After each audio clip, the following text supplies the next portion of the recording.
A fox knows many things, but a hedgehog knows one important thing. It's one important thing. It's one important thing. Welcome to the Morning Hedgehog podcast, where we explore the business ideas that shape your success. Here are your hosts Ira Gardner and Glennis Thomas. We now join Glennis and Ira in progress.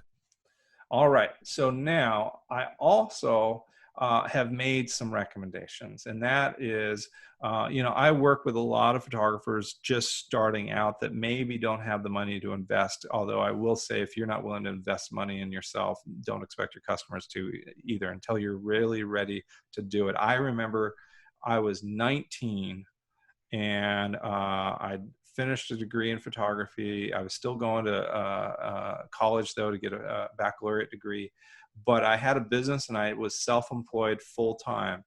And I remember selling a car in order to pay for some things I needed for my business. Now I was blessed that I had two cars. I had an old 1958 Buick, which was really a show car. I didn't sell that one. I held on to that one for over 30 years, but I sold my 1975 K5 Blazer with a roll bar and a removable top that was just so much fun cruising around the summer with. I sold it to pay for some lighting equipment I needed and to pay for some business marketing expenses that I needed to get going. And it was the right investment for me at the time because it made all the difference. It got me going. So, but that said, in an academic environment where I'm teaching, I do have students that need virtually free options. And so if you need a virtually free website with some business features, my recommendation for a website would be the Adobe Portfolio combined with using Behance, and it's free with your Creative Cloud solution. For blogging, there are a lot of blogging platforms out there that offer just free blogging, but my recommendation with the Adobe Portfolio would be the Tumblr. One, because they've got some built-in integration with Adobe Portfolio, and two, Tumblr as a blogging platform is really a social media blog platform. And I actually, with all my WordPress blogs, I'm actually now posting to a Tumblr blog because there's this higher level of engagement. It's really like Facebook for writers or Facebook for bloggers. And then for contact forms and contracts, you have access to Google Forms and Adobe Acrobat Pro. And some of these things are free. Some of them cost a little extra premium, $5 a month.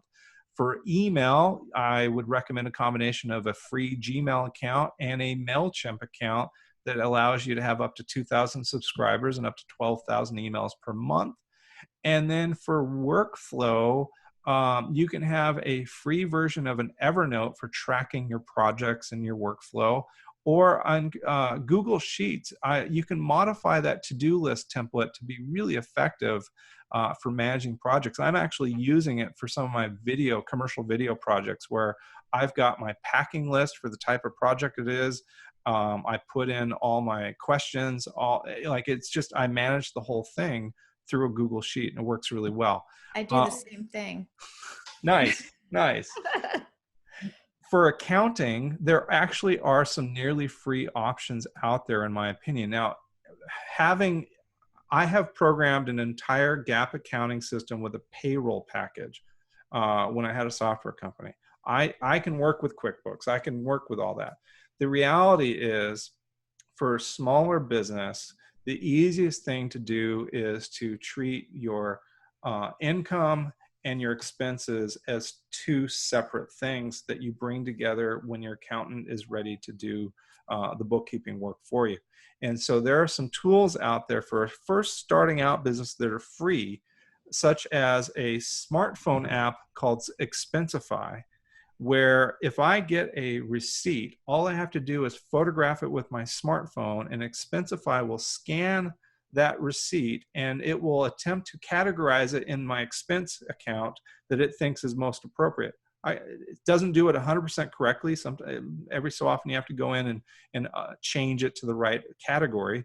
But it's amazingly quick and easy. My accountant says she wishes all her clients used Expensify because all you have to do then is download a PDF report and email it to your accountant, and it gives them everything they need.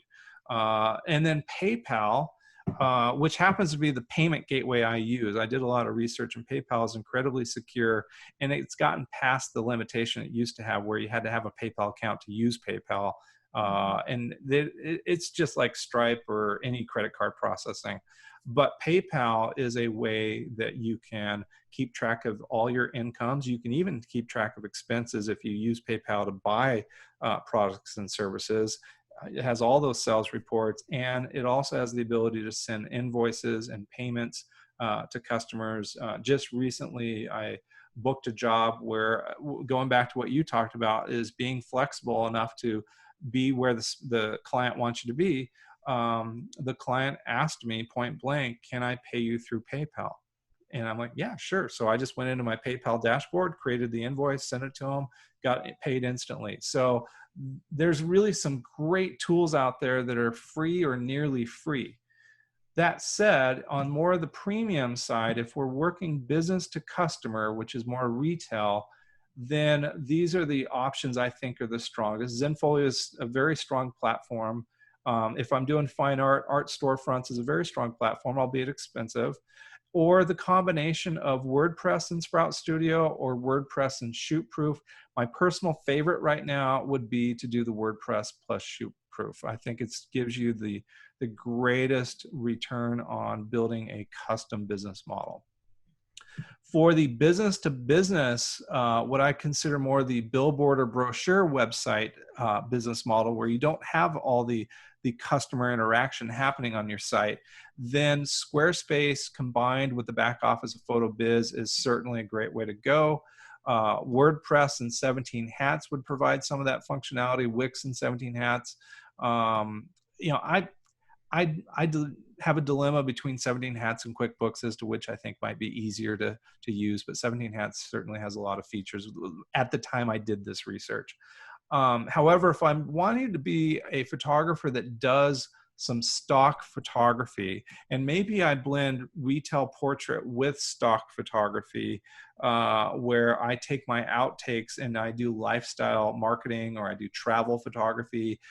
There's a real market out there in micro stock, and I can either upload my images to various micro stock agencies, or I can self-promote and run my own stock agency.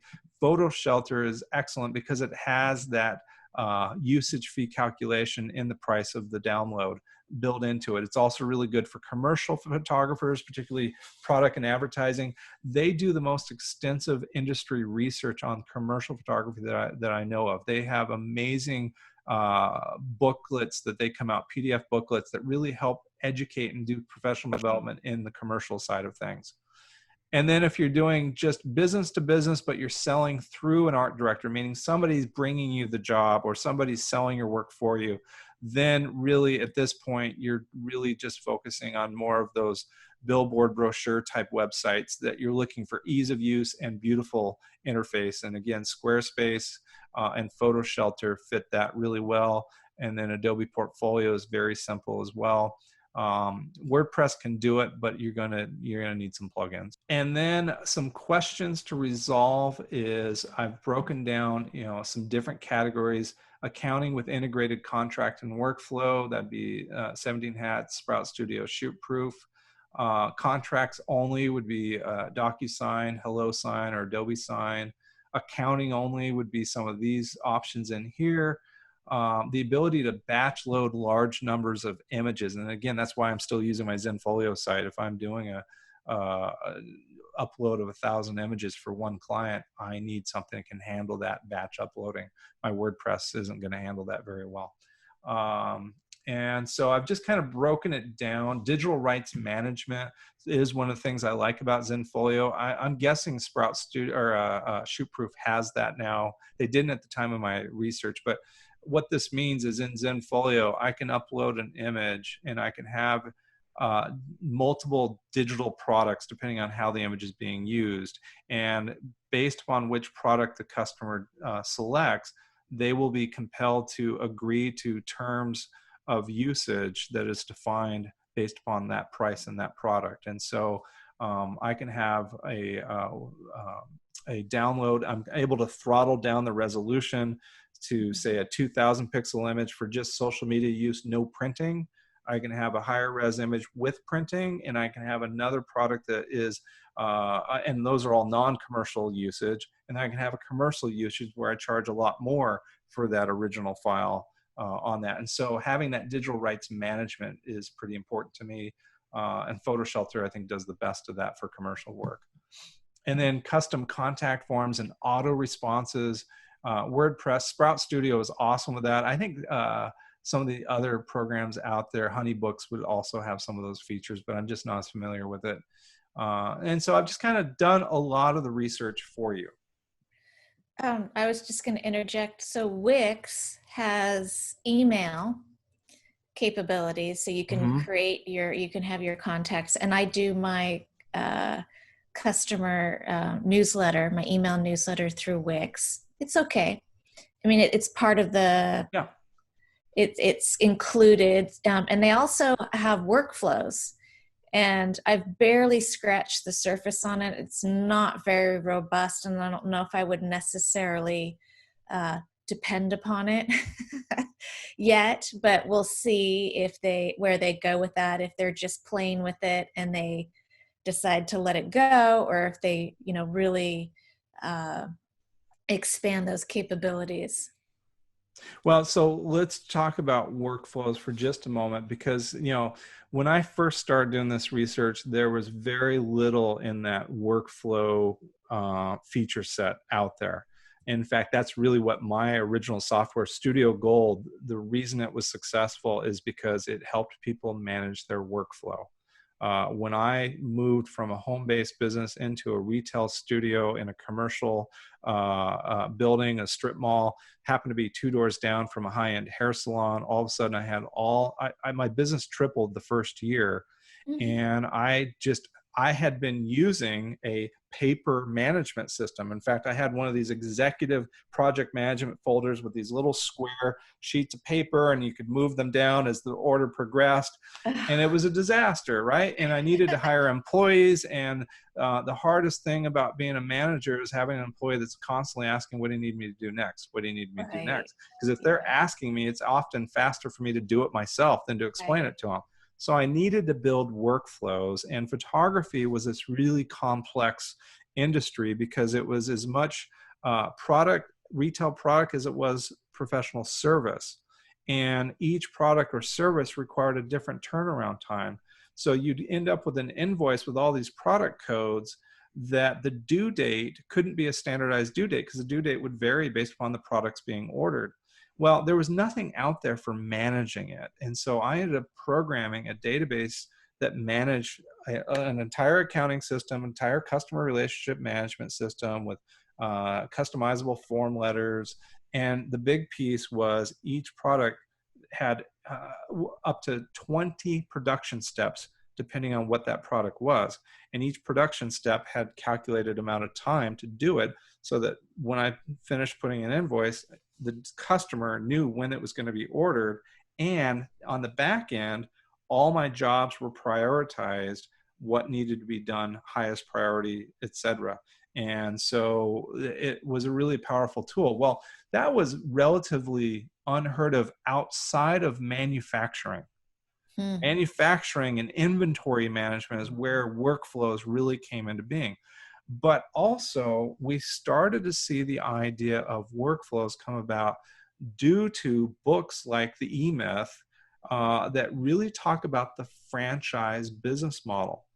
And this is where we're going to recommend. There's a book out there about how to build a business that you can sell. And that is about developing a primary business offering that has such a standardized workflow that you are producing such consistent results that you can scale it up, you can train employees, build teams, and then build up a brand value that you can then sell off to other companies. And so the idea of workflows is really about developing standardized processes that deliver high quality to customers in a timely manner. Super important. All right. And a total stress saver. Well, the hardest thing is, for example, if you keep to-do list, that to-do list never gets done. Right. It ends up getting longer, longer, longer. And if you're busy at all, it becomes very hard to keep track of all the details. So you need some sort of workflow, some sort of dashboard that tells me what's my priority for today. What do I have to get out, and what steps need to happen for me to do it? And really, workflow also comes down to, as you build your website and start keeping track, I recommend you keep a notebook of how do I export and post an image to my blog? How do I do my keywords and tags? Because even if there's a gap of a week between blog posts, you will not remember all the little steps for search engine optimization the next time you go to do it. The only way you get automatic on this stuff is if you do it on an everyday basis. But there are a lot of business tasks that we don't do every day. We do it periodically. For any of those tasks, you need to have a notebook of workflows of step by step. This is how I do this, because it frees up bandwidth in our mind, because we don't have to, your brain goes crazy with anxiety of, oh no, how do I do this? I got to reinvent the wheel all over again. I got to remember something, as opposed to saying, oh, here's my checklist. I set up next to the computer. This is what I'm doing. Absolutely. And all that stress just hinders creativity. So if we want to stay creative, we've got to automate things, certain processes that we don't have to think about it. And we can just go through it, and then we can remain creative and happy. Absolutely. All right. Now, this has been a long episode, and we're going to break this into probably 3 parts, but I have the last part, which is to actually show you how this is applied and how it can be applied to your business.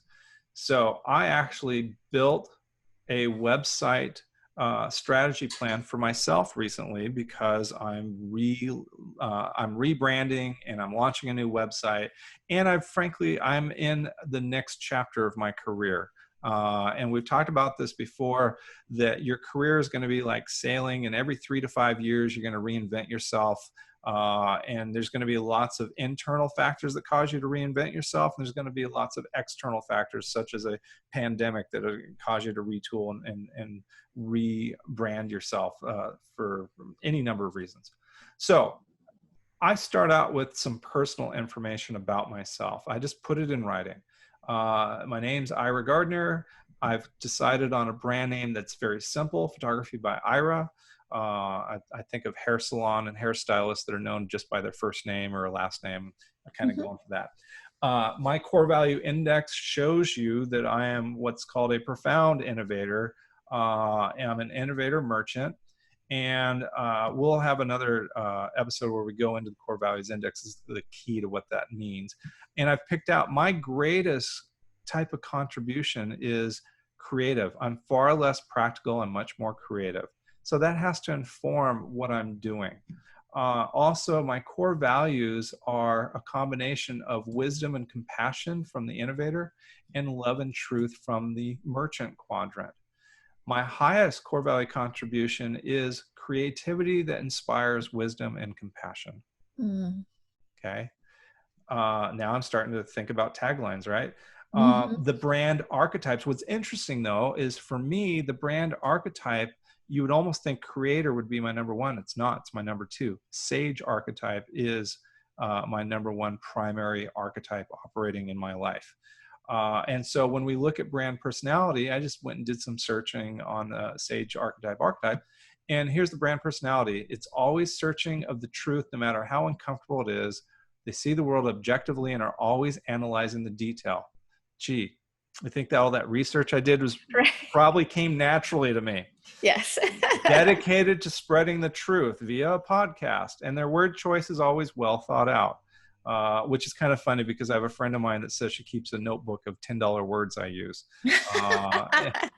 And the fact of the matter is, that just goes back to the fact that every day when I was a child, my father would pick me up from school and immediately hand me a dictionary, and I had to pick a word out of the dictionary to learn that day.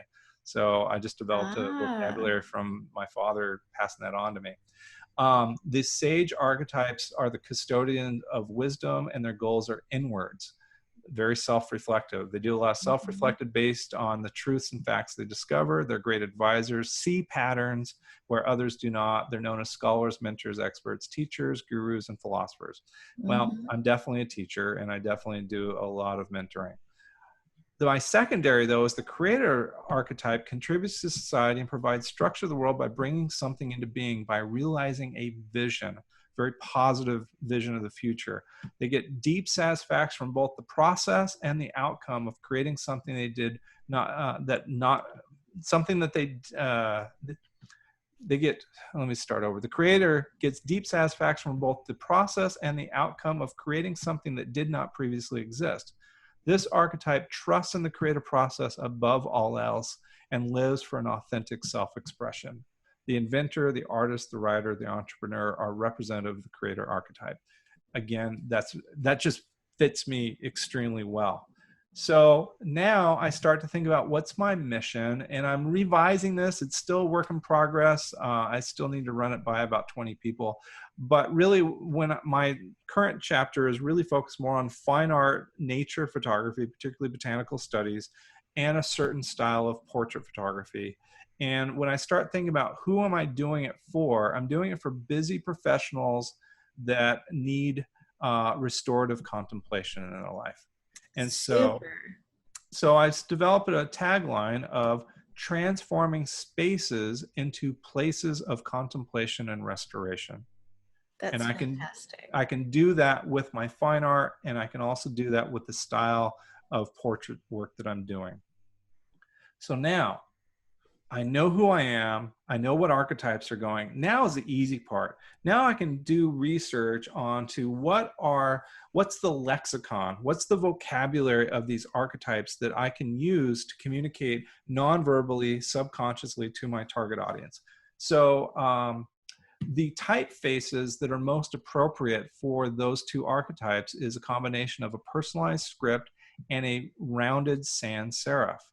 So for my logo typeface, I scanned my handwritten signature. That's my personalized script.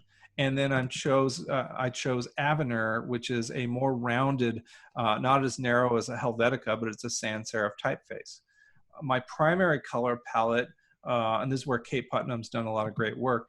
The Sage is really about awareness of where everything fits together. And that happens in monochrome. That happens in the brain in a monochrome area. So monochrome works really well. And then a secondary accent color is going to be influenced by the creator archetype. And so I'm using this deep red that is based on some research into Chinese landscape painting and Japanese landscape painting. And I actually had a seal created for my work that I'm starting to use. Super. So now I've created a logo, and that logo needs to be equally versed as both a negative white on black or a positive black on white background, because those are the most common backgrounds I'm going to have on my website, as well as having it on my business cards. So here's a business card, and I've actually included images. I have different images on the backs of my card, and you can just see this sort of wisdom inspired, that one's upside down, wisdom inspired artwork that's reflected in that analysis of my portfolio. What's the work that I enjoy doing the most? Mm-hmm. So then I start looking at what are products and services that I can provide that relate to my brand archetypes. And I'm really focused right now on botanical studies. And so here's a couple of examples of my work. This is a botanical I did in my studio a couple weeks ago of some dying daffodils. And this is a recent portrait of my wife I did that was inspired by historic cameo necklaces. I've also done figure studies with ballet dancers and contemporary dancers as well. And I'm all about passing on my wisdom through books. I really love sequencing images. And then I create these really bold, what I consider iconic portraits. And what's interesting is icons, and the word iconic is really based upon this idea of religious icons. And so when you look at religious icons, we tend to see words used to describe it as like stoic expressions, that timeless wisdom that's passed on to it. And so you'll see that in my work. And you see that there's a uniformity, that whether it's a person or a flower, I'm that dark chiaroscuro, or the term I use to describe it is a Japanese term called notan studies.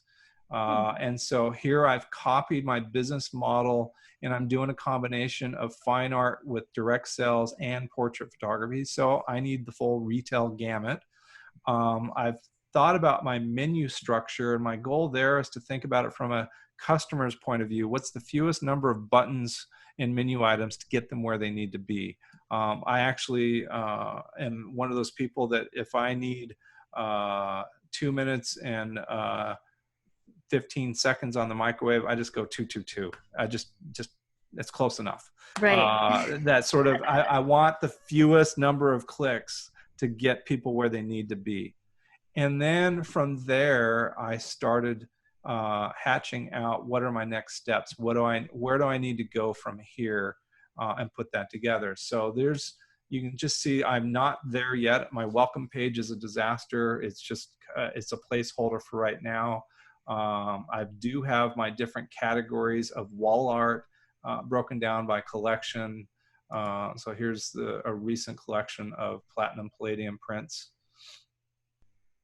So here are my platinum palladium collection of prints that I did this last year. It's a process from the 1870s, and I actually show a complete making of an image from start to scratch. This is my most recent downtown studio that we just moved to a new location. It was a historic old hotel building. That's super. So showing the craftsmanship and the artistry and the thoughtfulness and the design, and that just that adds so much to the experience. It's not just buying the piece, but it's the people understanding the experience that went into it. Yeah, and what's really great is I created this video to be able to demonstrate this process, which is a process from the 1870s. And at the time I made the video, palladium was running $1,800 an ounce, and platinum was running about $900 an ounce. So you imagine the conversation I have with customers when I show them the video and I'm measuring out drop by drop. Well, that's in part because I have to control the ratio of that exactly, and because I can't waste any of it. I mean, Right. I'm charging $650 for an 8x10 print because the materials are so expensive. Mm-hmm. Well, what's interesting is I created this video to be able to put on this website, but actually in December, the local art museum asked me to participate in an open house artist studio tour event. And I had over 200 people come through my studio, and I put this video on a big screen, and they were able to watch the video and also see the prints in my gallery on the wall. And they got the message, and it sold the work. And so using video as well as still photography has been incredibly important for me to be able to sell my work and explain the process. So this is, just my basic categories. I have a lot of greeting cards I'm selling now, which are fun. And all that's e-commerce through my site. And then I have a portrait section that I've just started. And you can see that wisdom factor here with these are legacy portraits. And I actually have a campaign that is called How Will You Remember? And it's really just a slideshow I put together that illustrates text that explains the value proposition that I'm offering. That, how do you remember? Like, I get choked up just watching these. Mm-hmm.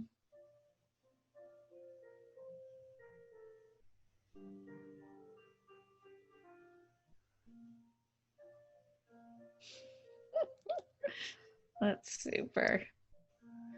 And you know, these portraits were created in some cases years apart. And it wasn't until recently when I really started to look at my favorite work, it all had that same deep, you know, I think of it as when I was a child, I played the piano, and my favorite sound was an A flat minor chord. It just had that deep resonance. And I think that's what I'm going for in my photography. And I have a video of how I did a project called the Light Years Project that was all shot on 8x10 film. So you think I'm a boutique business? Yeah. Am I being consistent with my branding? Yeah. And then I've got my blog feature, which is just showing recent work. And so here I made this small cameo portraits of 4x5. This is the portrait or the photograph I did in the studio this weekend of some rhubarb. Wow. Gorgeous. And my wife was helping me, and she always takes her cell phone out and photographs me while I'm working. So here I am in the new barn studio and making these rhubarb photos. So, and what's neat about this is when I posted this blog post, it automatically went out to my LinkedIn, my Facebook professional page, a Tumblr blog, and a Twitter account. And I have never been on Twitter in my life, but I'm pushing content out to Twitter without having to actually go on to Twitter. That makes me really happy. And then I have my contact form. I also have a mailing list subscription form right there on every page, but here's a contact form. And here's a social media feed that is coming off of Facebook.